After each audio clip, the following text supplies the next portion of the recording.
All right. Happy Wednesday, everybody. Happy hump day. We are in the month of September and we have been celebrating National Recovery Month. For many of you all don't know, September is National Recovery Month. There are several journeys to recovery from mental health, substance use, unemployment, displaced people that are displaced with housing. It could be gambling. It could be so many things. But as many of you all know, and those who don't know, I work in the recovery space for Heart Life Ministries through the recovery oriented systems of care. And I am glad to have a special guest, my friend, who I've met through Spaces of Recovery, none other than Mrs. Connie DeWall. Good morning, Connie. Good morning. Good morning. Thank you so much for joining me today. If you are watching and you may have a family member, a friend, or even you work in spaces of recovery, this will be an opportunity for you all to join the conversation or share it with someone that you know may need to hear an overcoming testimony, but also how your testimony, your misery can be turned into your ministry, as they say. And so, Connie, just tell us a little bit of personal things about you. I know you're Mrs. Connie DeWall, but tell us a little bit about yourself personally, where you live, and all those things.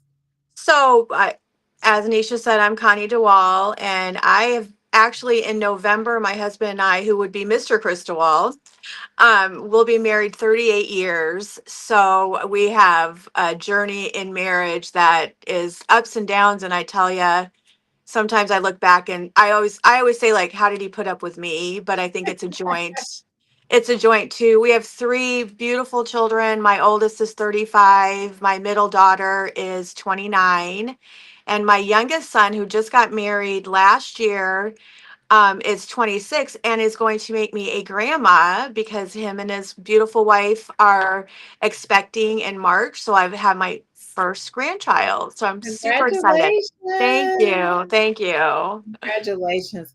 Well, I know that you have 38 years. Wow. Me and Wes Mhm. are coming up right behind you because we're 37. But I want to say that I want to start off a little bit. We met a few years ago through us starting the recovery oriented systems of care for Will and Grundy County. And I met Connie, and I just have to say that you have always been a person who has been so open to helping people. And that is something that I know that is not just coming from a space of recovery, but just your persona that God has given you. I'd like you to tell us a little bit of your beginnings in regards to your journey with recovery and what that looked like. Oh, sure. So I'm originally from Arizona. My husband and I I know moved that. to, yes, I'm originally from Arizona, born and raised. And I met my husband in Arizona. And we moved here permanently. We moved here. We were back and forth a little bit when we first got married. I had one child, my oldest here in Illinois, and then my two back in Arizona. We moved here permanently in 2003 from Arizona. And that's kind of where my alcoholism, I always think back about how this happened to me. I firmly believe it's genetic. I have underlining alcoholism in my family. My oldest brother, I'm the youngest of five. So my oldest brother, who recently passed away in December, had opioid use disorder, and he was a doctor. And then it kind of, the middle three, I don't want to call them normal, but they don't have substance use disorder. They have their own disorders. I always joke with them. And then me. So it's like and my oldest brother and myself were so similar that I didn't really see all that till after he passed away. But Mhm. I really didn't start drinking until after I had weight loss surgery. So normal kid, not a normal family. My mom was sick, but I came from a very good foundation. My parents were very good foundation. But I had gained a lot of weight when I had my first child. I gained 100 pounds, and Uh-oh. did lose the weight, and then I gained weight and gained weight, and finally after my third child. So it could have been food. I don't know. I never saw myself as utilizing food for anything. We were Italian, so those were expectations of you finish your meal, and I can remember all that stuff. But I just never, and obesity does run in my family too. So a lot of genetic things. And so, um, I decided in January, or I'm sorry, in November of after I had my last son, so he was 2, in November of 99, um, to have weight loss surgery right before Thanksgiving. Who does that? Because I was 355 pounds. So I thought, this is it. I was tired of my family saying, you need to lose weight. You have such a pretty face. And I'd already had self-conscious, like very self-conscious of myself, as it was. And you have such a pretty face, but, and it's like, okay, this is it. Very impulsive. I decided, my husband had good insurance, I was going to do this. And right in the mix of all that, I had the weight loss surgery. Come January of 2000, my dad got sick and my dad passed away in March of 2000. By that time, I'd already lost like almost 100 pounds. I almost lost all of it in a 6-month period. And I didn't realize what that did to my brain, because I still saw the Mm. same person, but everybody else was like complimenting me. Oh my gosh, you look so good. And I couldn't understand what was wrong with me before. So I got a really good job. I changed jobs. I got a job at a talent agency. We did a lot of movies, a lot of extra work. I had felt like I'd arrived. I mean, I had 3 kids, and all of a sudden my family was kind of going on the back burner. I wasn't used to looking so the way I looked. And I started drinking. My boss, it was 5 o'clock somewhere every day after at 5 o'clock, I started drinking wine. And I hadn't drank. So it's like I had that first of, wow, like, look at you, look at you. And I just started drinking, and that was in 2000. And I was just, but I lost myself. And it's so hard to explain that, but I lost myself. Some things happened between 2000 and 2003 where my father had passed away. Um, my kids were beginning school. My husband wanted to come back to Illinois, and impulsive. Let's just run away from everything that's going on here, and maybe a change will be good for me. So I picked up, left my family, moved here to Illinois with my husband's family, and I started drinking heavily in 2003. So it got really bad from 2003 to 2006, really fast, to becoming dependent.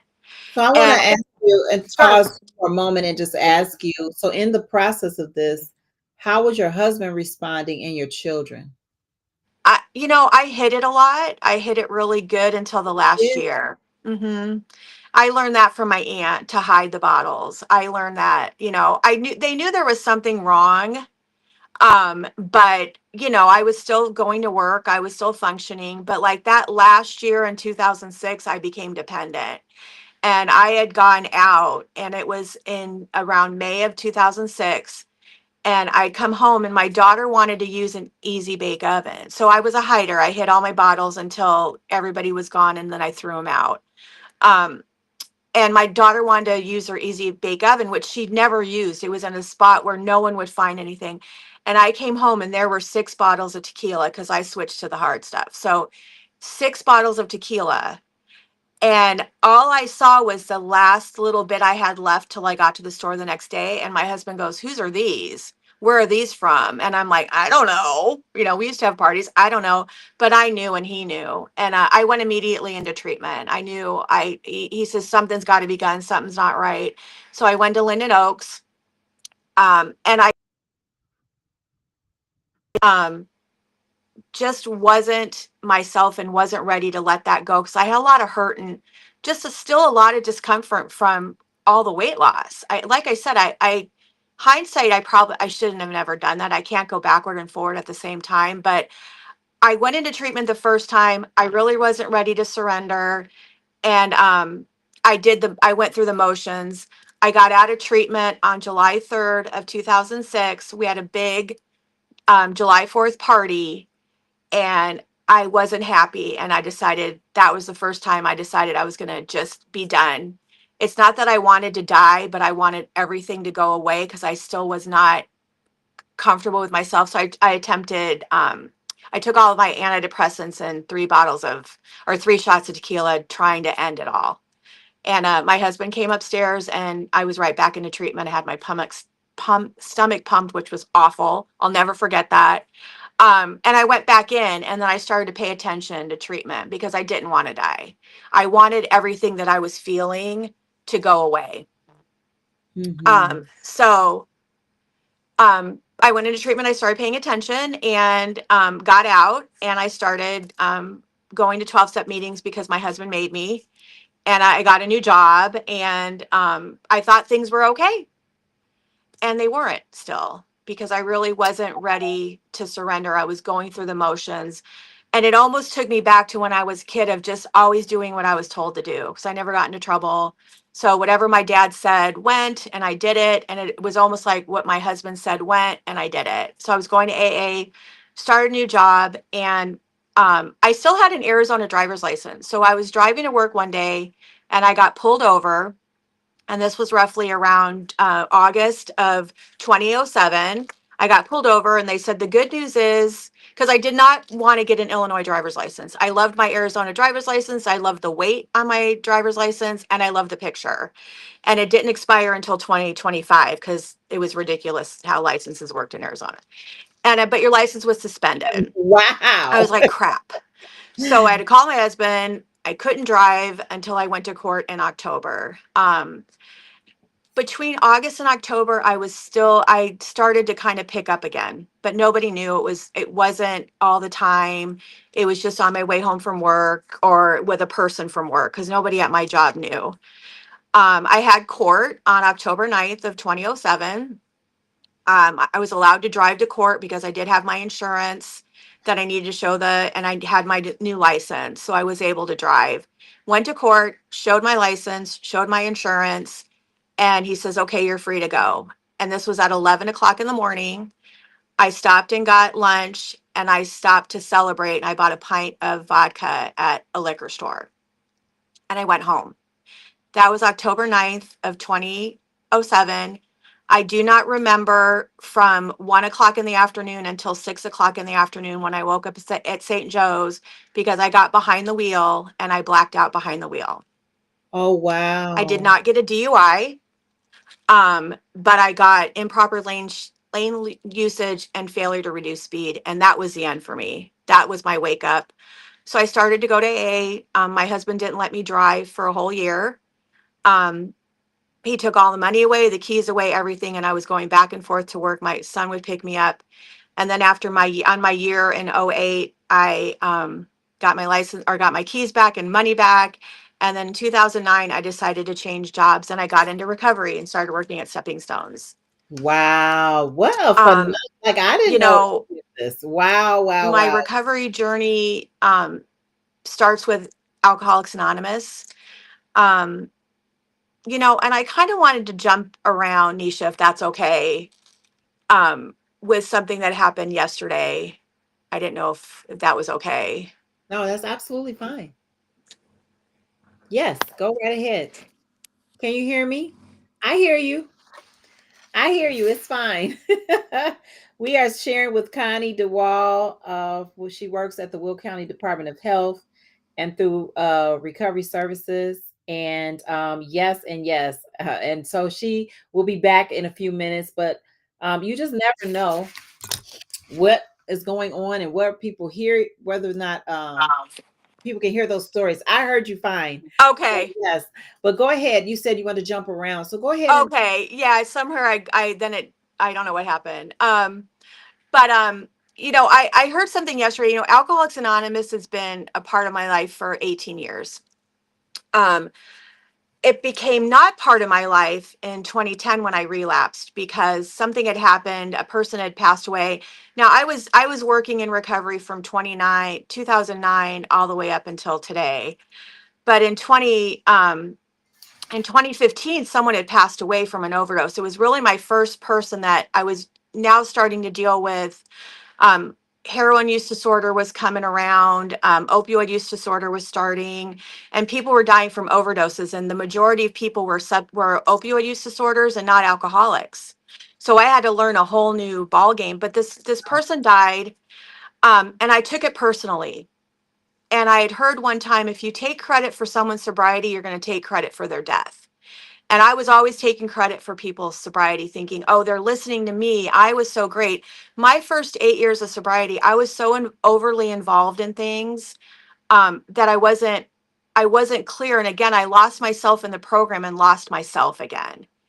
And when this person passed away, I was like, nothing works. AA. And I stopped. I stopped going to church. I stopped going to AA. I stopped calling people. I stopped connecting with people. And in August of 2015, I relapsed because I had no defense mechanism and that towards that first drink. And when I did that and I drank, I thought my husband, this was the end of us, because he said if I ever drank again, we were going to get divorced. And he knew something was wrong. He knew something was wrong with me for 8 months because I wasn't doing what I normally was doing. And when he came home, he caught me, mid drink. And he said, you need to go back to AA. You need to call your sponsor. And so I did, and I went back. And something happened. So I've been doing that for 10 years. So I just had 10 years in August. And it Congratulations. changed my Yes. life when that happened because I needed to redirect things that was doing, and put myself first and love myself, because I really didn't love myself for all these years. So I went back to AA, but something happened yesterday.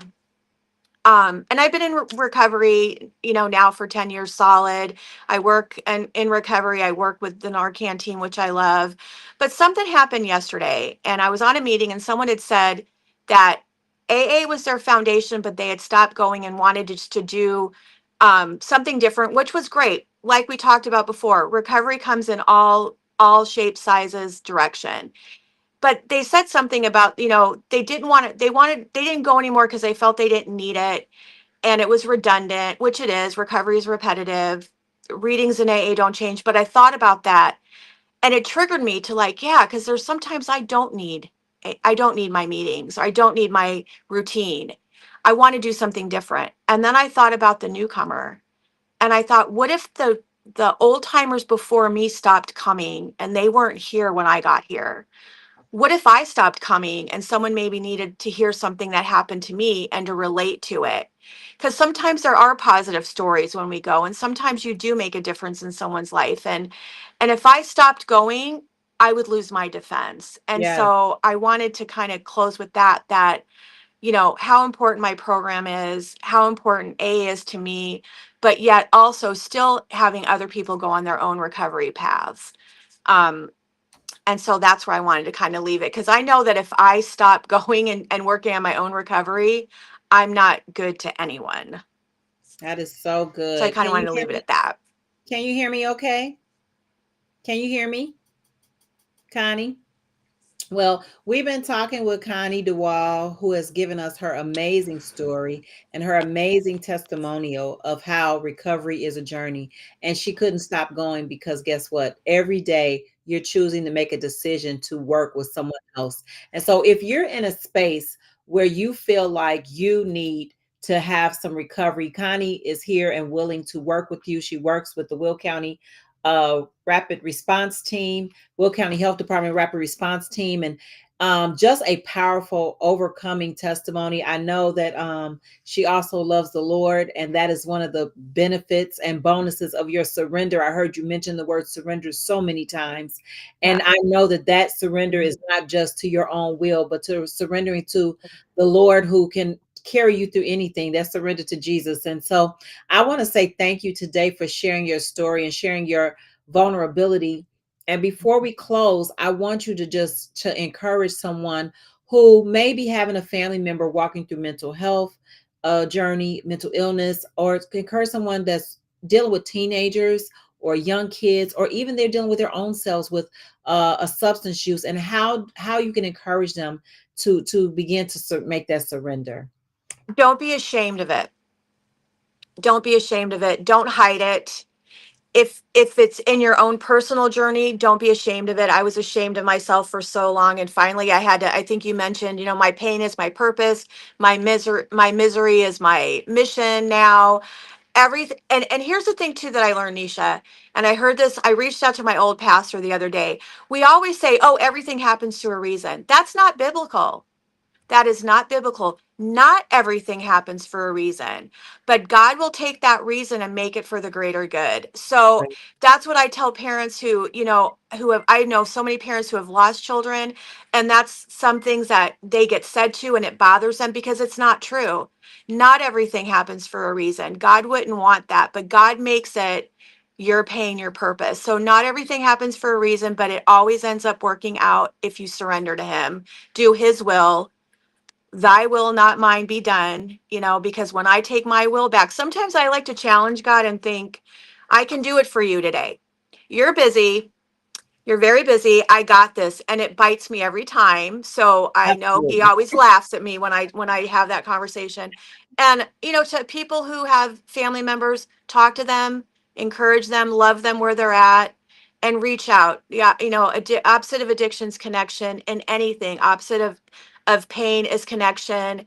The more people, and I'm going to say this, the right people that you Yes. put in your life. I've learned in the last few weeks, I've had to let a lot of people go.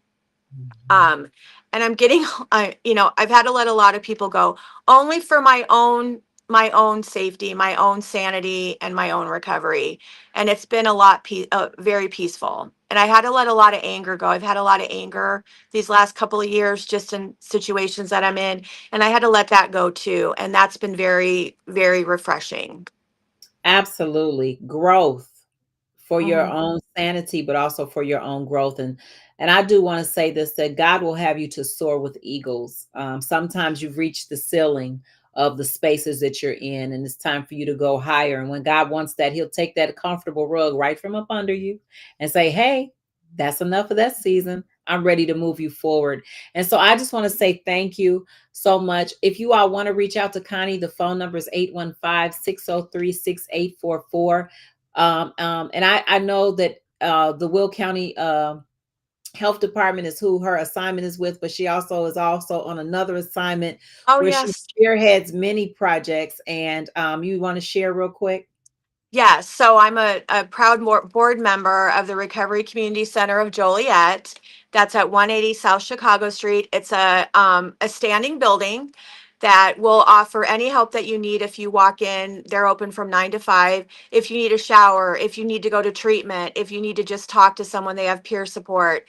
We have an abundance amount of uh, toiletries if you need shampoo, conditioner, anything like that, or just want to sit and have a cup of coffee with someone. It's a great organization. We started that a few years ago. It's still in the infant stages of learning, and Nisha's a big part of that. Nisha's our Rosk, and Nisha's a big part of that. And she's been a big mentor to me personally and as a colleague, and I appreciate her, I think, more than she knows. And if I keep going, I'm going to cry. But yes, more than she knows.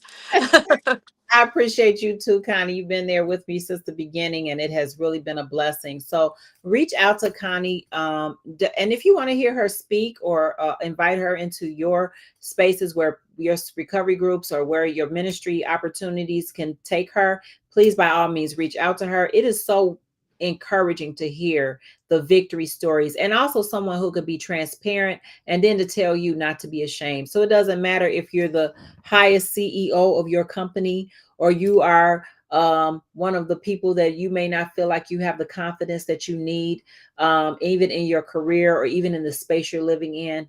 You matter. And it is National Recovery Month. We are here for you as not only the Ross Heart Life Ministries, but also Connie's here to help with you as well. So thank you so much, Connie, for today. This Thank has been you. good. You Sorry about all, the technical difficulties. oh, that's okay. Technical difficulties let us know that life is not perfect, right? No, it's But we not. keep going. So thank you so much for today. Thank you. Everyone, have an intentional day. And remember to pray for those who are walking through journeys of recovery. But remember, none of us are exempt from walking through a recovery journey in some form or fashion. God bless you today and have a wonderful day.